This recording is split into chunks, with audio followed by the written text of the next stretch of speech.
Hi, everyone. Welcome back to Your Disabled Joy. My name is Nico and I use he, him pronouns.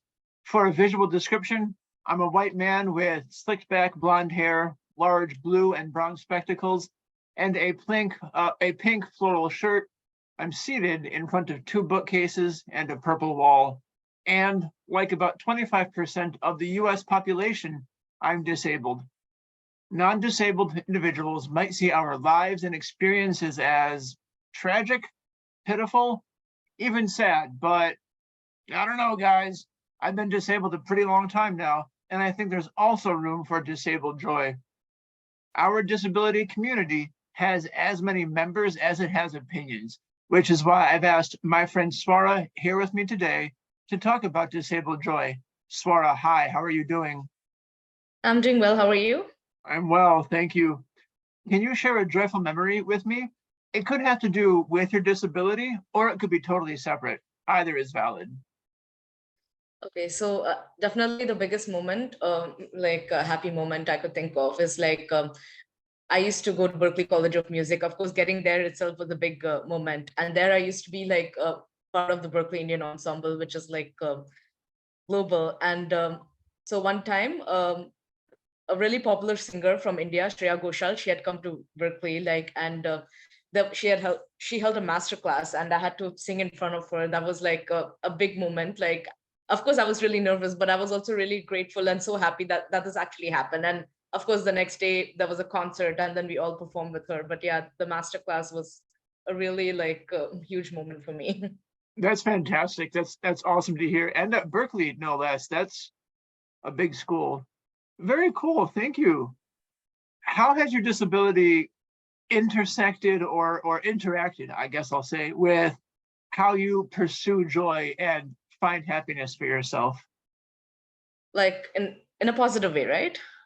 Any way you want to take it. If it's a positive way, then yeah, you can speak about that. But if there's another aspect, I don't want to shy away from that. Whatever you're comfortable with. Yeah, could you like repeat again? Like, Sure. Have there been ways where your disability or your disability journey has affected how you pursue joy, how you find happiness for yourself? yeah, it's been a mix of both, actually, I would say. Like, definitely there's been a lot of struggles because I've not been understood, I've not been accepted, been bullied and all that, due to my disability that has happened. But at the same time, I'm so grateful that I got a diagnosis.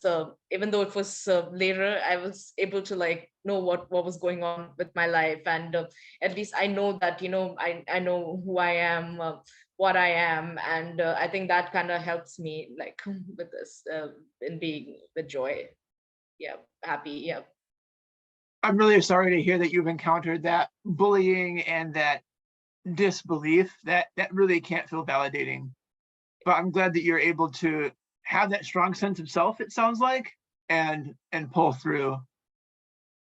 Svara, if you could narrow it down to one thing that you want the rest of the world to know about disability and disabled quality of life, what would that be? I think one thing that I would want to say is that like you may think that there's so many like achievements that we have faced, like oh look, she's being so happy, like, Yeah. and all that. Like, you need to know, like, there's so much struggle and pain that comes with it. And I also want to say that just because like we are happy, or because like we are achieving in life and such things like that, that's like still kind of like ableist, I would say, because there's so much of pain, and so much there's so much, like, we are doing to live in this neurotypical world. So that's something I'd want to say. Fantastic. Swara, thank you. And I think that answer really resonates with me as well. People really love to celebrate your accomplishments, and they don't always see that it took like 3 or 4 tries to get where you are, or it took more time or more money or more training to get where you are compared to non-disabled individuals. So I see you in that. Thank you. Yeah. Swara, my last planned question is one that I ask all my guests, regardless of project. Is there a recent win that you're celebrating that you'd want to mention so that, we can celebrate along with you? What do you have to brag about? What cool projects are going on in your life? If you're open to connecting, where can people find you online? This is your chance to really promote yourself and be your own cheerleader. So take it away. Okay, I wouldn't say like recent, but of course, like last year, I got into Lesley University for my master's, and then yeah, like I don't know what happened, but like just so it's a hybrid program. I'm in the hybrid program right now, but last year I went on campus for like a semester, and I started doing like things that I would never do before, like singing open mics, like be part of a play, and like another thing I wanted to share is that the Berkeley Indian Ensemble, which I was mentioning earlier, like we recorded an EP, and that was nominated in the Grammys. So that was one big thing, yeah. And yeah, even though we didn't win, it was such a huge thing. How many other people can say that they are a Grammy nominee indeed? That's fantastic. Thank you. Yeah.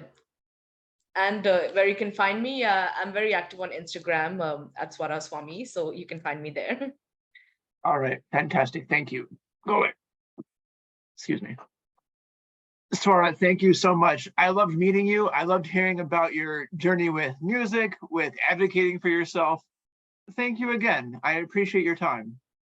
Yeah, thank you so much for inviting me. Of course. Audience, tune in next time. And remember, I'm rooting for you.